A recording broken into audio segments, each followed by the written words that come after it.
Les amis, on se retrouve aujourd'hui avec une nouvelle vidéo d'actualité. On va revenir sur le combat d'hier soir entre Kamaru Usman et Joaquin Buckley. On va parler très brièvement d'Alex Sola et d'Oumar Sy. On va aussi parler de Georges Saint-Pierre, les amis, qui est actuellement dans une polémique depuis plusieurs jours. Ah, les gens, ils le détestent. Voilà, je vais vous expliquer pourquoi, etc. Enfin, quand je dis les gens, je fais une généralité, mais il s'est mis beaucoup de monde à dos et vous allez comprendre pourquoi. Bref, on commence tout de suite, les amis, avec l'UFC d'hier soir. Non, avant de parler de l'UFC, les amis, j'aimerais revenir sur l'ARES. Axel Sola. Attendez, je vous mets ça. Hop. Axel Sola. Tac, tac, tac. Bon, j'ai pas regardé son combat, pour être tout à fait honnête avec vous, mais par contre, j'ai vu le retour des gens. Et il y a beaucoup de personnes qui sont traumatisées par la performance qu'il a fait. Il semblerait qu'elle soit vraiment pas terrible. Il y en a beaucoup qui disent il a rien à faire à l'UFC, etc. Donc voilà, je ne sais pas, je pourrais pas me prononcer, j'ai pas vu le fight. Vous savez, pour ceux qui me suivent, que moi je soutiens Axel Sola, etc. J'avais dit que potentiellement il pouvait combattre à l'UFC, faire son entrée à l'UFC. Dès aujourd'hui, hein. Mais après, la réaction des gens d'hier soir, je ne sais pas. Je sais pas. Après, peut-être s'il a fait une contre-performance, ça peut arriver à tout le monde. Mais dites-moi ce que vous en pensez. J'ai juste vu un extrait où il y a Riles. Il fait une accélération, je vois Axel Sola tomber sur les fesses, et voilà. J'ai vu que ce passage-là. Donc voilà, je pourrais pas me prononcer pour être honnête, les gars. Donc voilà, en tout cas, n'hésitez pas à me dire honnêtement que vous l'aimez ou pas. Si pour vous, il a le niveau UFC actuellement ou pas. Maintenant, je vais vous parler très brièvement du combat d'Oumar Sy. C'est un combat pareil que j'ai pas vu en entier. J'ai vu juste le dernier round. Et bon, c'était le dernier round, donc je peux pas juger. Les deux étaient fatigués, c'était très mou, etc. Mais je ne sais pas, moi, les deux premiers rounds, comment ils sont passés. Donc c'est pareil, je vais pas juger. En tout cas, pareil, vu la réaction des gens sur les réseaux sociaux, ils sont très déçus pour la plupart d'Oumar Sy. Ils critiquent beaucoup Guillaume Pelletier par rapport à sa défaite, etc. Donc voilà, c'est pareil, je me prononcerai pas, les gars, je vais pas faire le mytho, je préfère être honnête, voilà. Et pour parler du main event, Kamaru Usman contre Joaquin Buckley, je l'ai vu. Et pour être honnête avec vous, les amis, de toute façon, vous l'avez constaté, la plupart des gens pensaient que Kamaru Usman allait perdre ce fight-là, et mettaient même favori Buckley.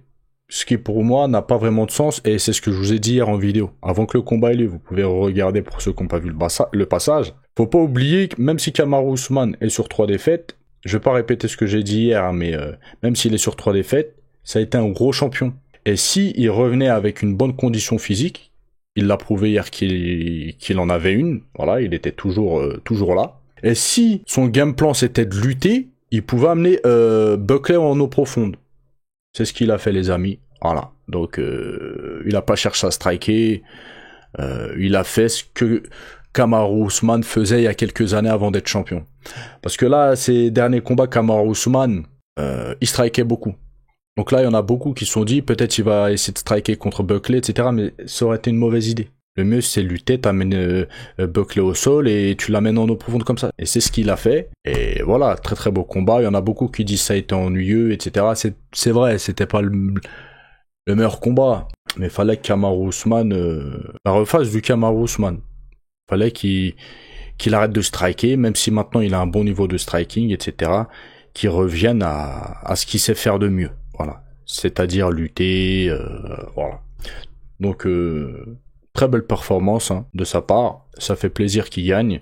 Par contre, les amis, là il call out Islam Makhachev, mais on va revenir après. Vous allez voir que je suis pas du tout d'accord avec. Je suis pas du tout d'accord avec et j'espère pas que l'UFC, les amis, vont lui donner le prochain title shot. Là, il va y avoir Jack Della Maddalena et Islam Makhachev. J'espère pas qu'après ça, ils vont lui donner le title shot. Ce serait honteux. Là, j'ai soutenu Kamaru Usman, etc. Dans le futur, probablement, je le ressoutiendrai, ça dépendra contre qui il combat. Mais s'il lui donne un title shot, c'est honteux de la part de l'UFC, je vais vous expliquer pourquoi. Avant ça, les amis, hier, Kamaru Usman a pris la parole après son fight et il a dit il en a marre que constamment, on parle de ses genoux sur les réseaux sociaux, etc. Il a dit il faut qu'on arrête d'en parler. Après, bon, on n'invente rien. On n'invente rien.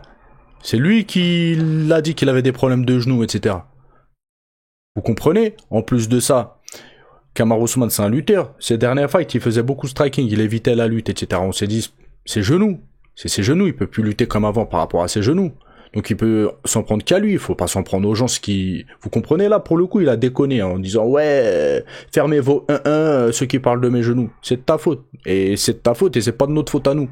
Voilà, je l'ai soutenu hier, mais faut pas qu'il mélange tout non plus. Là, il a gagné, etc. Ben c'est bien, j'étais pour lui. Mais commence pas à manquer de respect aux gens. Si t'as des problèmes de genoux, cousin, nous on y est pour rien, juste on constate. Voilà, c'est tout. Donc là, par rapport à ça, il s'est un petit peu enflammé. Et bon, on va dire que c'est à chaud après un fight, il va avoir l'adrénaline, etc. Vas-y, c'est pas grave. Mais vas-y. On continue avec Kamaru Usman qui a pleuré hier en prenant le micro, submergé par les émotions. Et il a dit j'ai eu des tonnes d'émotions, j'ai dû affronter beaucoup de choses pour revenir. Il y a beaucoup de choses que les gens ignorent et que je finirai peut-être par révéler un jour. Donc je sais absolument pas de quoi il parle. On verra peut-être si, comme il l'a dit, si un jour il va le révéler. Et on continue les amis avec quelque chose qui pourrait être un très très beau combat. Je vous en ai parlé hier, mais avec du recul, je suis pas d'accord. Donc il a dit je suis le meilleur de la division.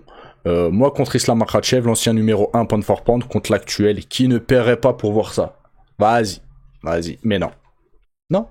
Vous voulez que je vous dise pourquoi je ne suis pas pour ce combat actuellement? J'ai pas dit dans un futur plus ou moins proche. Actuellement, pour moi, ce serait inacceptable que l'UFC fasse affronter Islam Makhachev contre Kamaru Usman dans ces circonstances-là. Imaginons demain, Islam Makhachev combat Madalena, il gagne, il devient champion. C'est pas à Kamaru Usman d'avoir le title shot. C'est hors de question et ce serait honteux les amis. Il est sur une série de 3 défaites. Là il vient de revenir, il a gagné un combat.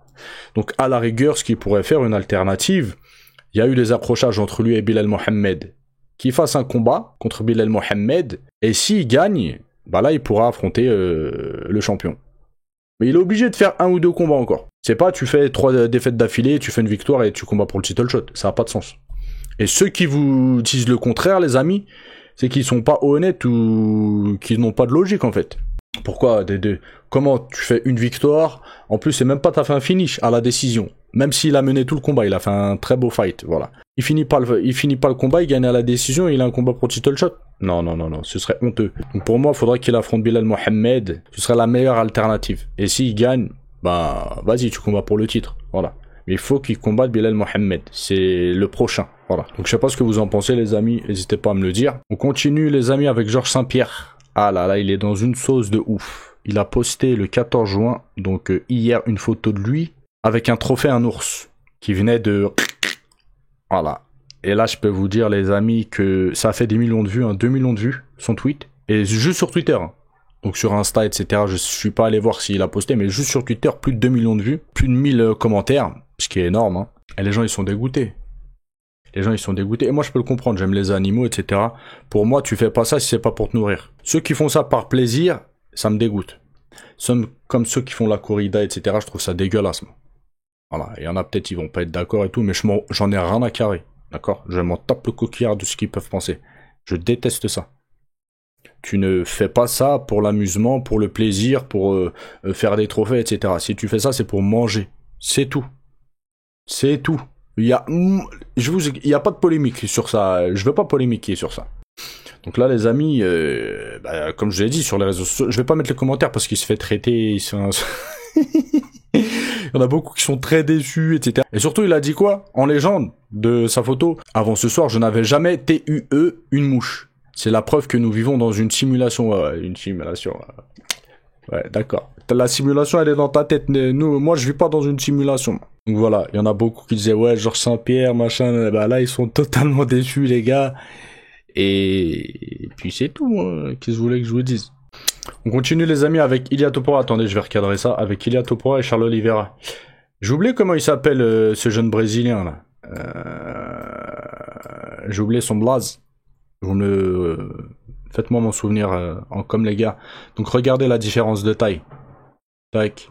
Là on voit et là on voit. Donc les gens sur internet ils se sont dit ah ouais, il y a vraiment une énorme différence de taille entre Ilia Topuria et Charles Oliveira. C'est pour ça que je vous ai dit il y a 3-4 jours, je vous ai dit que Charles Oliveira, faut qu'il abuse des coups de genoux. À toutes les sauces. Dès qu'il voit Ilia Topuria bouger, genou. Il bouge genou. Parce il arrive au pec.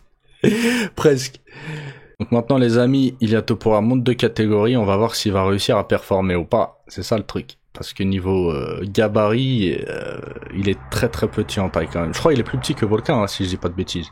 Bref, les amis, c'était une vidéo très courte. Je vais vous laisser. passez un bon dimanche. Je vous dis à demain, Inch'Allah. Ciao, ciao.